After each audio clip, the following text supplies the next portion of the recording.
All right, so this is just an extension to the apportionment that we started yesterday, where we found standard divisors and standard quotas, and then we practiced with conventional rounding, lower quotas or upper quotas. Well, when we did this problem, we found that every time we used any kind of lower quota where we rounded down to the lower or rounded up to the upper quota or used conventional rounding, the total number of pieces of candy were either less or more than 50 pieces of candy. And that major problem is that Miss Phillips only actually has 50 pieces of candy, and she wants to make sure that every one of those pieces of candy are used. Well, Hamilton came up with a method of apportionment, and he used this for the House of Representatives in the 1800s. And this method is a real simple method because we didn't have all the calculation capabilities that we have now.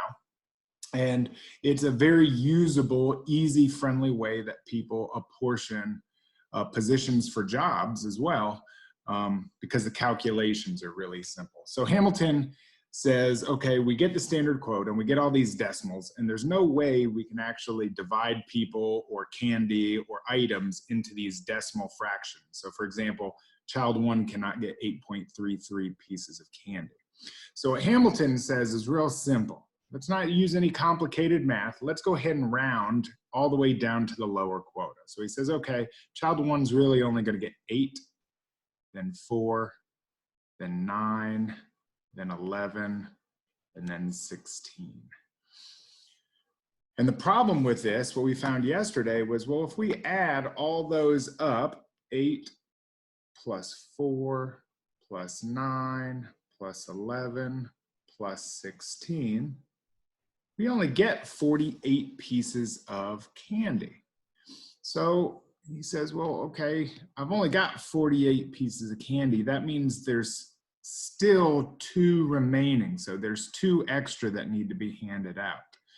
We started with 50 and we are now at need to hand out 2 more. That's our number.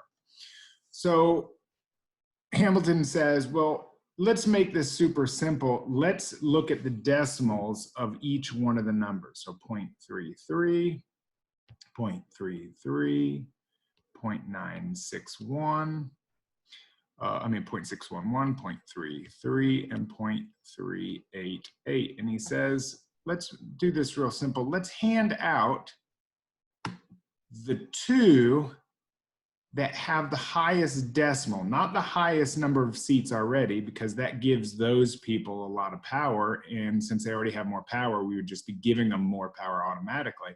He says, let's find the ones that's closest to getting the next one. So for example, if we look here, 0.61 is pretty daggone close to getting another piece of candy. And 0.388 is also close to getting another piece of candy, or at least more close than the 0.33s that are here. So this is the first highest, this is the second highest, and then the other 3 tie. Well, we only need to hand out 2 extra pieces of candy. Oops, I accidentally touched the side. We only need to hand out 2 extra pieces of candy. So what I'm gonna do is I'm gonna say, okay, well, let's add 1 here. Let's add 1 here. And now that makes up for our total of 2 that we were missing. So now I just go through, I said, well, child 1 only gets 8. Child 2 gets 4.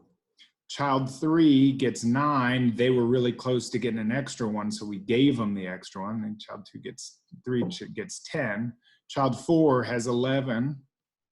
And then child 5, which was the next one to moving up, goes from 16 to 17. And then we just go back through. We want to make sure we've handed all of our pieces of candy out. 8 plus, I'm going to do, let's see here, 8 plus 4 plus 10 plus 11 plus 17. And that gives us a total of 50. There we go. We got a total of 50. That means all of our candy has been handed out. That means all of our candy has been handed out, and this would be the number of pieces of candy that each one of the students get. Now later on, we're going to find, hey, guess what? There's some problems with this. Just like when we were talking about voting methods, or in the earlier units, when we talk about apportionment, we're going to have some problems. And we found out these problems the hard way with our government. So stay tuned. Next couple of days, that's what we'll be discussing. Hey.